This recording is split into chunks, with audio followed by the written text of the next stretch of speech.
Heart to Heart, a Catholic media ministry, presents Ornaments of Grace, stories for Advent and Christmas.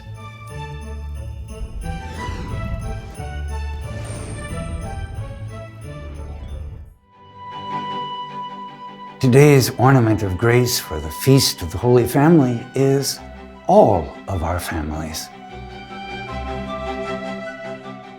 From the letter to the Colossians, chapter 3, verses 12 through 14. Because you are God's chosen ones, holy and beloved, clothe yourselves with heartfelt mercy, with kindness, humility, meekness, and patience. Bear with one another. Forgive whatever grievances you have against one another. Forgive as the Lord has forgiven you.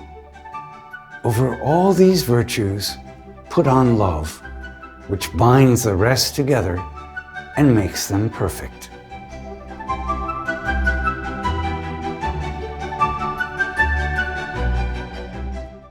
Today, on the last Sunday of the year, we celebrate our families. St. Paul gives us useful advice in his letter to the Colossians, reminding us to respect and treasure each member of our family, just as Jesus, Mary, and Joseph did. We are called to nurture one another as we journey together toward heaven. It's a good day to recall that the Holy Family was flesh and blood, as we are, not figures in a stained glass window or angelic spirits untouched by the trials of real life. We cannot forget that the Holy Family was roused in the night to flee from a crazy king who wanted to kill innocent babies. We cannot forget that this family had to keep trusting when they went to a new land and returned to Nazareth. They had to trust when Jesus was lost on a journey to Jerusalem. Jesus and Mary had to trust when Joseph died. Mary especially had to trust when Jesus was executed as a criminal and when her son's dead body was laid in her lap. We also need to remember their day-to-day duties. Mary prepared food and cared for the house. Joseph worked to support Mary and Jesus. Joseph and Mary taught Jesus to pray, to read, to have fun, and to learn a trade.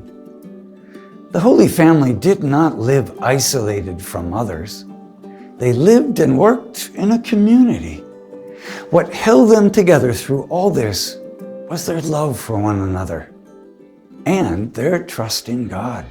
Many families have experienced members who do not want to go along with them every step of the way. Certainly Mary and Joseph were concerned, to say the least, when Jesus, as a 12-year-old boy, decided to stay in Jerusalem and just assumed his parents would know what he was about. Lots of teens decide to do something, assuming their parents will just somehow know why.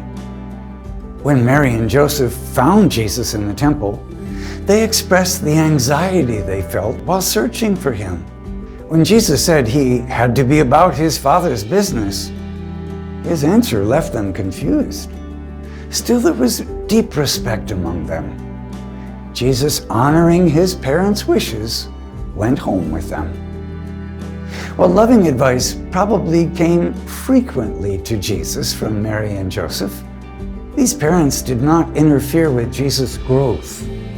They had a deep respect for the mystery of one another and the mystery of their son. They wanted, however difficult it was, for him to grow freely into the person God called him to be. But sometimes parents have to step in and tell even adult children to look around and handle something they might not have noticed. Truly, Mary did this in telling Jesus the newlyweds at Cana needed wine for the feast. Let us celebrate this feast by nurturing our family members so that they can each grow into the person God has called them to be, no matter the cost to us personally.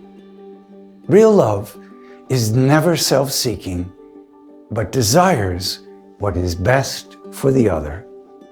All of our families are today's ornaments of grace.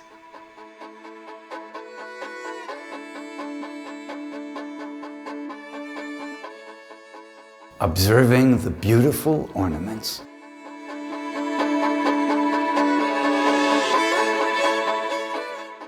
Besides providing food, clothing, and shelter, how can you nurture your family members?